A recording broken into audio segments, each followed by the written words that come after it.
Every morning there's a new line on your face and a new name for what you used to be able to do, and nobody told you it would feel like a slow erasure. You look in the mirror and the person looking back is familiar but not quite the person you remember. Something has shifted. Something has thinned. And the worst part is that most people around you pretend not to notice, or worse, they notice and look away. Here's what nobody tells you about aging: the bitterness doesn't come from the wrinkles. It comes from the story you tell yourself about the wrinkles. The bitterness comes from believing you were owed a body that never changes, a mind that never dulls, a world that never moves on without you. And that belief, that quiet, unexamined expectation, is the most costly mistake you can make as the years stack up. Because it turns a natural process into a personal injustice. And there is nothing more poisonous than treating nature as a personal enemy. So here is the idea I want you to hold on to: aging is not something that happens to you. It's something you either meet with intention or resist into bitterness. The body fades. The self doesn't have to. Aging well is not about holding on. It's about letting go on purpose. Let me say that again, because it's the spine of everything that follows. Aging well is not about holding on. It's about letting go on purpose. Most people approach aging like a negotiation they're losing. They see each year as a subtraction: less hair, less energy, less attention, less relevance. And they're not entirely wrong. Things are being taken. But the Stoics looked at this differently. Marcus Aurelius reminded himself constantly that the body's decline is not a betrayal by nature. It is nature's design. The leaf falls from the tree not because the tree has failed but because the cycle is completing itself. When you resent your aging body, you are essentially arguing with gravity. You are standing in a river and demanding it flow uphill. And every ounce of energy you spend on that argument is energy stolen from the life you could actually be living right now, in the body you actually have, today. Think about how much of your suffering around aging is not physical but narrative. It's the story. I used to be able to. I used to be someone who. I was once. That language, that backward-looking, elegiac language, is the language of mourning. And you are mourning something that isn't dead yet. You're still here. But you're so busy grieving the version of yourself that's passing that you can't inhabit the version that's arriving. Here's what nobody wants to say out loud: most of what we call midlife crisis or aging anxiety is not fear of death. It's fear of irrelevance. It's the terror of walking into a room and realizing the room no longer adjusts itself around you. Youth comes with a kind of ambient attention. People notice you. People make space. And when that ambient attention starts to thin, when the glances slow, when the invitations shift, when you realize you're no longer the youngest or the most promising person at the table, something cracks. And that crack is where bitterness enters. Because here's the truth: if your sense of worth was built on being young, on being fast, on being desired, on being the new thing, then aging will feel like the world is pulling away a chair you didn't know you were sitting in. You'll hit the ground. And you'll blame the chair. But the chair was never yours. It was loaned to you by time, and time always collects. Seneca understood this deeply. He argued that old age is not a burden. It's a liberation. A liberation from the appetites that once ruled you. Think about that for a moment. Think about how much of your younger life was spent in servitude to desires that weren't even really yours. The desire to be seen. The desire to be chosen.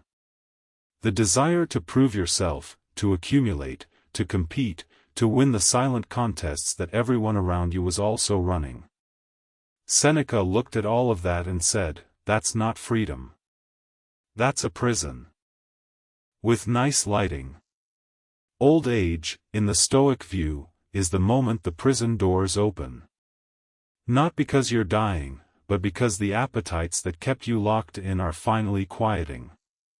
The hunger for approval softens.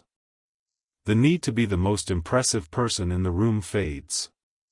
And what's left, if you've done the work, if you've built character instead of just collecting experiences, what's left is something far more valuable than a tight jawline or a full head of hair.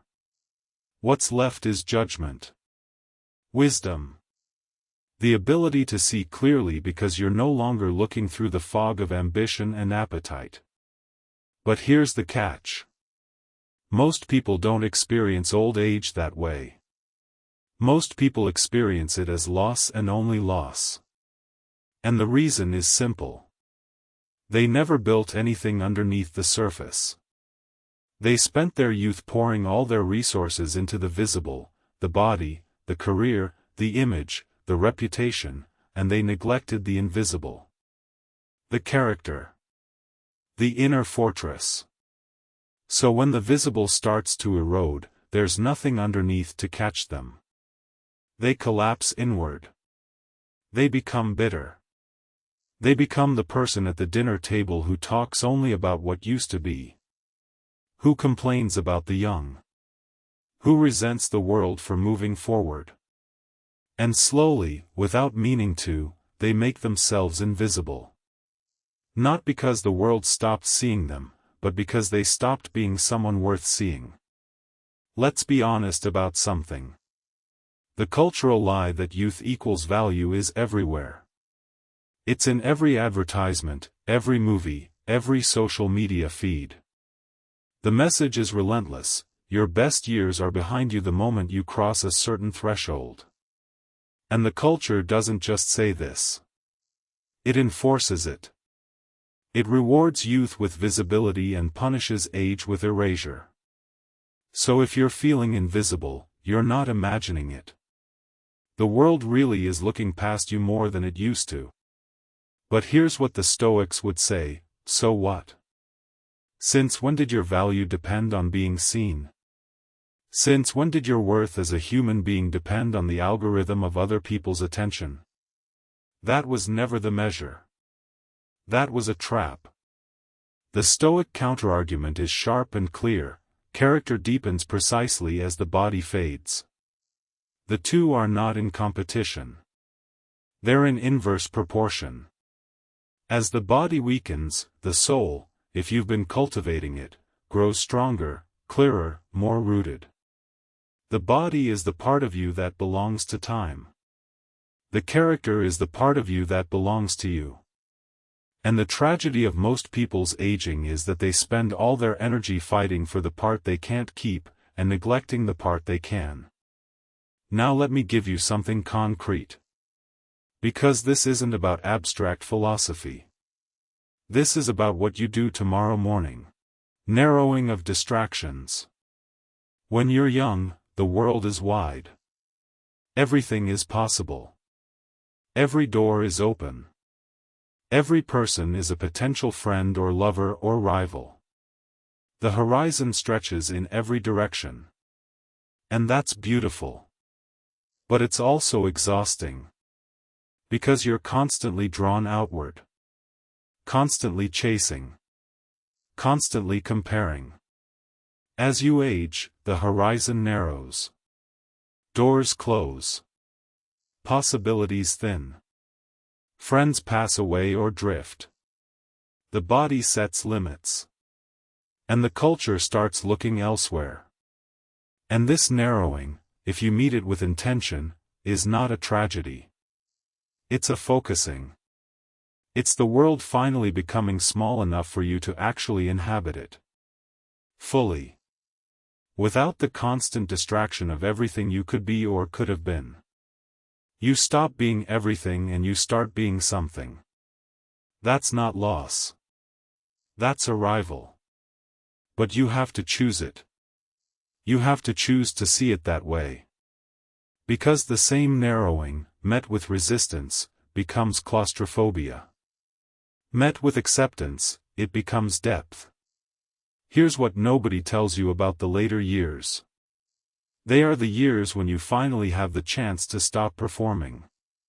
When you're young, you're always performing. For your parents. For your peers. For potential partners. For employers. For the culture at large. You are always on stage. And the stage is exhausting. Aging is the slow dimming of the stage lights. At first it feels like rejection. Like the audience is leaving. But if you stay on stage after the lights dim, something remarkable happens.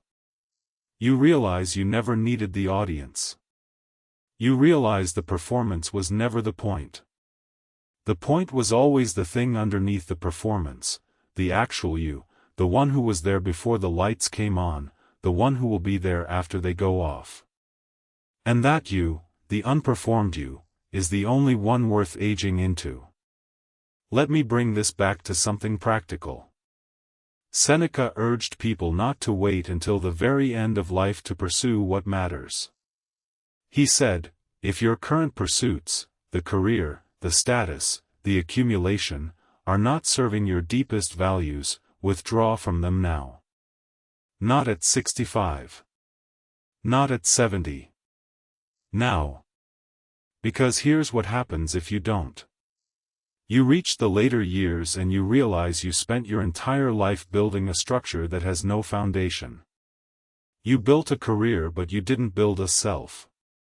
You accumulated things but you didn't accumulate judgment. You collected experiences but you didn't collect wisdom. And now the career is winding down, the things are gathering dust, and the experiences are just photos on a phone you can barely read anymore. And you're sitting there, in the structure you built, realizing it's hollow. That's when bitterness arrives. Not because aging is cruel. But because you built the wrong thing. You built for the short term. You built for the version of you that was visible and impressive and young. You didn't build for the version that was coming. The version that needs depth, not surface. The version that needs peace, not applause. So here is the reframe I want you to internalize. Start treating aging not as a decline but as a narrowing of distractions toward what actually matters. Every loss is also a clarification. Every limitation is also a boundary that tells you where to focus. Every door that closes is the universe helping you stop pretending you have infinite time and infinite options. You don't. You never did. But now you know it. And knowing it is power. There's a practice the Stoics use that's directly relevant here. It's sometimes called negative visualization, and it's not about being morbid. It's about appreciation. You imagine losing the abilities you still have. You imagine waking up tomorrow and your knees don't work. Or your eyes can't read. Or your mind can't hold a thought for more than a few seconds. You sit with that image. You let it be real for a moment. And then you open your eyes and you still have your knees. You still have your eyes. You still have your working mind. And suddenly, the body you've been resenting for. Its decline becomes the body you're grateful for its remaining function. This isn't a trick. It's a reorientation. It shifts you from what's missing to what's present. And presence, the simple, grounded awareness of what you still have and what you can still do, is the antidote to bitterness. Because bitterness is always forward-looking in the wrong direction. It's always comparing now to then. It's always measuring today against a yesterday that wasn't even as good as you remember it. Bitterness is nostalgia with teeth. It bites into the present and poisons it with the past. The Stoic approach to the past is uncompromising. The past is done. It cannot be changed. Not by you, not by anyone, not even by the gods, as Marcus Aurelius reminded himself. Wishing the past were different is as futile as wishing gravity didn't exist. It drains energy that could go toward living well right now, in this moment, which is the only moment you actually have. So when you catch yourself replaying your youth, replaying the games you won, the people you impressed, the body you had, catch yourself. Notice what you're doing. You're standing in the present moment, the only moment where you can act, where you can choose, where you can be alive, and you're pouring your attention into a graveyard. The past is a graveyard. It's beautiful, some of the headstones. Some of the memories are worth visiting. But you don't live there. You can't. And every minute you spend wandering among the graves is a minute stolen from the life that's still breathing right in front of you. Here's something I want you to hear clearly. The Stoics didn't view aging as something to endure. They viewed it as something to embrace. Not with naive optimism. Not with the false cheerfulness of someone pretending everything is fine. But with the grounded, clear-eyed acceptance of someone who understands the nature of things. The body belongs to time. Time takes what it gives. This is not injustice. This is geometry. The circle closes. The arc completes. And your job is not to scream at the circle for closing. Your job is to make sure that what's inside the circle, your character, your judgment, your capacity to love and to pay attention and to be present, is as strong as it can be when the circle finally tightens. You want to know how to age without becoming bitter? Stop identifying with the body. Not in a way that denies the body. Not in a way that pretends you don't feel the aches and the slowness and the fatigue. But in a way that says, this body is mine, but it is not me. This body is the instrument. I am the player. And when the instrument starts to lose its tuning, when the strings loosen, when the wood cracks, the player doesn't despair. The player adjusts. The player finds new music. Music that the old instrument couldn't have made. Music that requires patience and restraint and a lifetime of listening to play. That's what aging well sounds like. It sounds like someone who has stopped trying to play the fast, loud, showy pieces and has started playing the slow, deep, quiet ones. The ones that don't impress. The ones that move. And here's the paradox. The quiet pieces, the ones played by someone who has nothing left to prove, those are the ones people actually remember. Those are the ones that make someone visible not because they're demanding attention but because they radiate something that attention is drawn to. Depth. Stillness. The sense that this person has seen enough to stop performing and start being. That's the kind of visibility that age can give you. But only if you stop chasing the other kind. Let me talk about the bitterness specifically. Because bitterness is the real enemy here. Not wrinkles. Not gray hair. Not the slow decline of your vertical leap or your memory or your social media engagement. Bitterness. Bitterness is what happens when you combine loss with the belief that you were owed something different. It's the arithmetic of entitlement meeting reality. And the result is a residue that coats everything. Your conversations. Your relationships. Your relationship with yourself. Bitter people aren't angry. They're disappointed. And disappointment is anger that has given up. It's anger that has settled. Like sediment at the bottom of a glass. And it turns the water murky. The Stoic approach to bitterness is to attack the belief, not the loss. You can't undo the losses. They're real. The body changes. The world changes. People leave. Opportunities pass. But you can, and this is the work, this is the daily practice, you can examine the belief that you were owed permanence. You were not owed permanence. Nothing in nature is permanent. Nothing. Every tree falls. Every river dries. Every star burns out. You are part of nature, not an exception to it. And the moment you truly internalize that, not as a platitude but as a felt, daily reality, bitterness loses its fuel.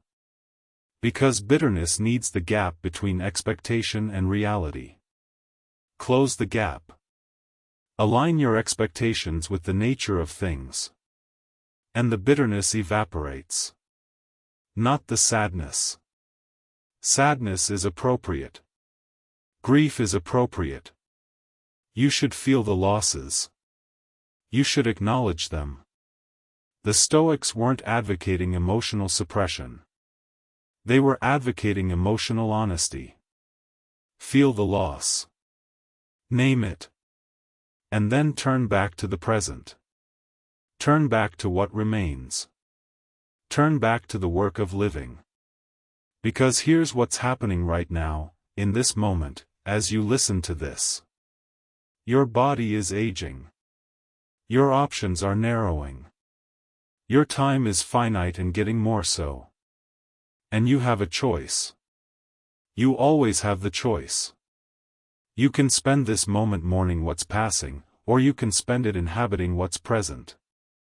You can grip, or you can hold lightly. You can perform for a world that's already looking elsewhere, or you can turn inward and build the self that no amount of time can erode. Most people call aging getting older.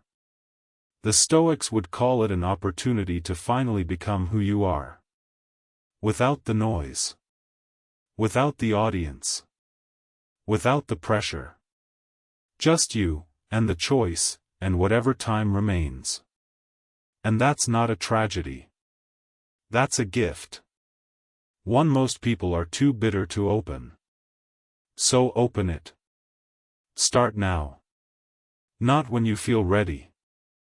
Not when the body cooperates. Not when the culture starts paying attention again. It won't. Start now. Withdraw from the pursuits that were never yours. Stop measuring your worth by metrics designed for a younger version of you. Treat each loss as a clarification. Each limitation as a focusing. Each gray hair, each new line, each small surrender of physical capacity as nature doing what nature does, and do the thing that nature can't do for you. Build the character. Deepen the judgment. Cultivate the inner fortress that doesn't rust, doesn't wrinkle, doesn't fade. Because the truth is simple, and it's been hiding in plain sight this whole time. Aging is not something that happens to you.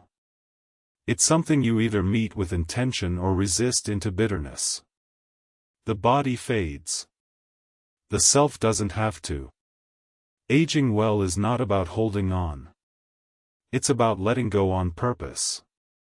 Meet it with intention. Let go on purpose. And you'll find that the later years, the years everyone dreads, are the years where you finally stop becoming and start being. Choose depth over surface. Choose presence over nostalgia. Choose growth over ease.